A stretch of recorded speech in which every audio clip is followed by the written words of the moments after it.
We might have to put Doge on Elon.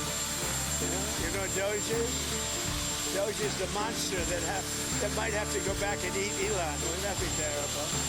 He gets a lot of subsidies, Peter. Let's talk about this America Party thing just quick. Elon Musk vows to make sure every member of Congress who campaigned on reducing government spending but voted for the big, beautiful bill loses their primary in 2026. This is Colin Rugg. Says they will lose their primary next year. It's the last thing I do on this earth. Elon's sort of losing it. He's having a little episode of Asperger's here.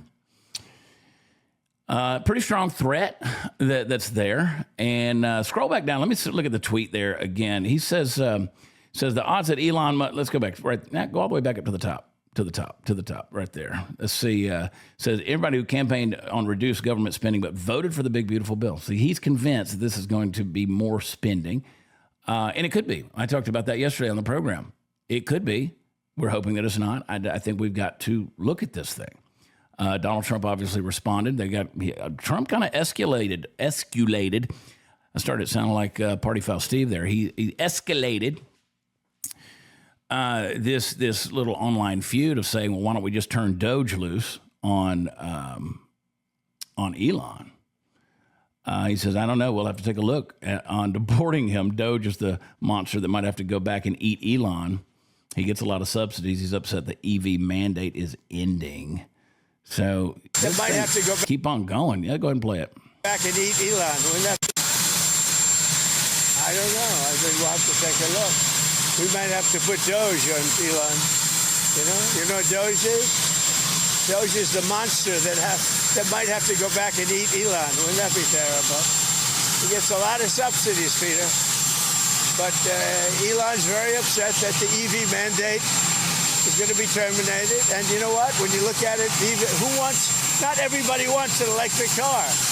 I don't want an electric car. I want to have maybe gasoline, maybe electric, maybe a hybrid, maybe someday a hydrogen. I've consistently told you guys, I said it this morning. We talked about this on the Dear America program. And I've encouraged everybody that over the years, over the last year especially, Elon Musk, I wasn't a big fan of him. He's not a conservative. He's just anti-woke. He says the things that you like to hear, and you think he's conservative. He's not conservative. I mean, Donald Trump's not conservative either. Not in the grand scheme of things, not truly by definition. He's a Democrat. He is a classical liberal. But Elon Musk is not conservative, and he hasn't been. He's just anti-woke. So don't get those two things confused. And now he's going to come out there and talk about starting an America Party if the big, beautiful bill started. He's going to start a third party. I also said this morning on the Dear America program that this is something that's not good simply because you've got to get to the root of the issue. You don't just start grafting limbs into the tree.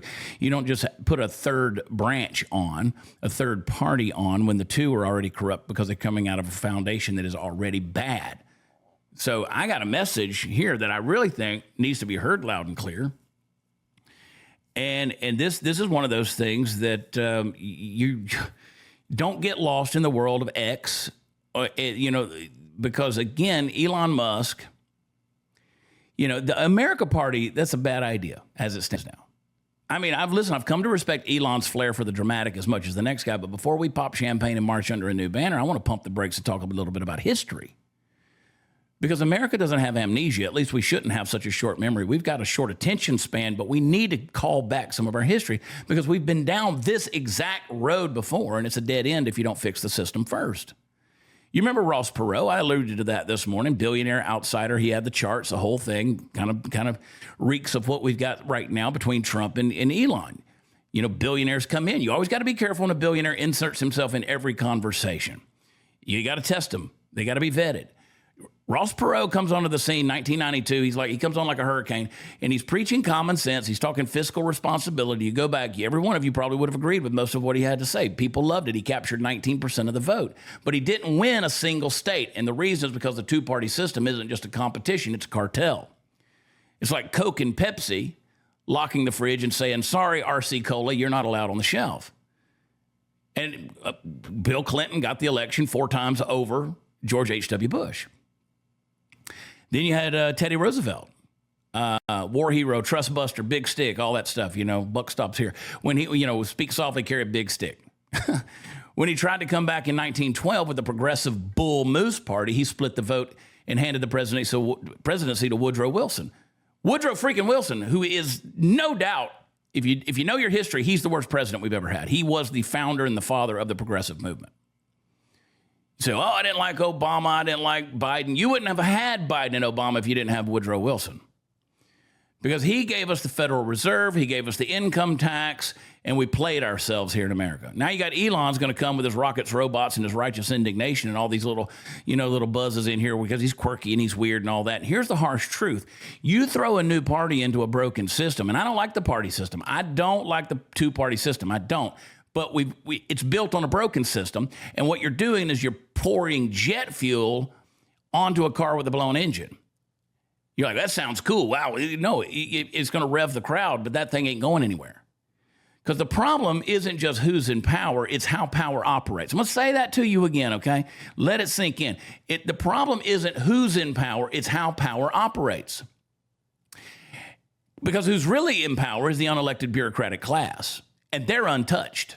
And then the alphabet agencies, and they're unchecked. And then you still have the corporate media, and they're still gatekeeping. You still have election integrity that doesn't exist and ballot harvesting, which is still happening in a lot of battleground states and across the country. Probably happening right here in Texas, to be honest with you, because we still got stupid voter machines in every county. Now, if you want to fix this, somebody will fact check me on that, I know. But we still got the machines going in Texas. But if you want to fix this, you don't slap a new logo on the swamp and call it freedom. You got to drain the damn thing. What happened to drain the swamp? Drain the swamp. Don't build on top of it.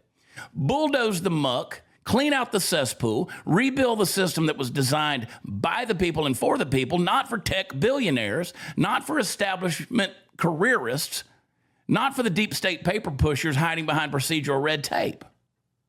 Now, what Elon should do, this is just my opinion, sitting in the corner of my studio here with a cowboy hat on in, Podunk, Texas. Honestly, what any patriot with influence should do is help us get real election integrity. That's where we got to be, because we got to. That's the issue as far as I'm concerned. Because you don't know who's voting for who. We don't know. Maybe we have red cities. I don't know. You wouldn't know that because the polling is always going to push to the left. And have you ever been polled? I don't know. Has anybody? I'm going to look in the chat. Has anybody ever been polled? I'm just curious to know. Anybody? Anybody ever been polled? I'm going to see. Yes or no. I've never been polled. I've never gotten called. So I don't know, maybe we don't have blue cities. I know when I go to big cities and I walk around, unless it's somebody out there in a protest or something like that waving a flag and somebody's crazy acting like a retard, then, I've run into some people that are definitely blue. I've seen plenty of septum rings and thigh tattoos and purple hair. I've seen plenty of that. But I'm talking about just your average rank and file, normal, everyday, common sense citizen that's out there pushing for responsibility like we talked about earlier. I don't see a lot, like most people. They're not crazy leftists. But we don't know that because we don't have election integrity and we don't know if our polls and our returns are even actually true. We do need to push for term limits, which you would have if you had election integrity. I'm convinced a lot of these people get voted out. Get rid of the taxpayer-funded lobbies. Get rid of these lobbies that are in there putting people like Lindsey Graham and Dan Crenshaw and all these other guys consistently in there so they become permanent Washington. We got to dismantle the administrative state. These bureaucrats are not going away. They're like parasitic leeches on society. You got to cut the strings that turn elected officials into puppets of their donors. But ultimately, you want to talk about adding another party to the deal, you got to fix the machine before you try to win the race. Let me hear from you in the chat. I want to see. Never been polled, never been polled, never been polled. Never been polled, never been polled. Never been polled, but my butt is an exit only. Thanks, John. Here's the deal. Right now, you got the machines that's rigged. Our political system is a machine that's rigged. You got a third party that comes in. It doesn't just risk splitting the vote. It risks splitting the country even further. And so let me tell you this. Here's the problem that I find with Elon talking this type of rhetoric is this country is already a house divided. I mean, we are hanging on we are fractured and we're running out of duct tape at this point. Like if I say to you term limits, or if I say to you splitting the vote or election integrity, we've said those phrases so many times. They're important things, but they've become white noise in our heads. So Elon, listen, man. We appreciate the hustle. I do. I admire the courage, and I do appreciate the contribution you've made in the last 6 months. But before we start branding America Party yard signs and stickers and all that, let's make sure the ballots get counted honestly, the swamp gets drained thoroughly, and the Constitution gets respected fully. Who's with me? Yes or no, float an American flag in the chat. Yeah, people are still talking about weed in the chat. That's good. That's fantastic. I love the chat pray their show. If you don't fix the foundation, no new party's going to save us. It's just going to be another pretty sticker slapped on the windshield of a truck that's about to drive off of a cliff. You got to fix the system first. Then we can talk about revolution. Until then, truth, liberty, Constitution. Let the swamp know we're not buying the snake oil anymore. So these catchphrases aren't gonna get it.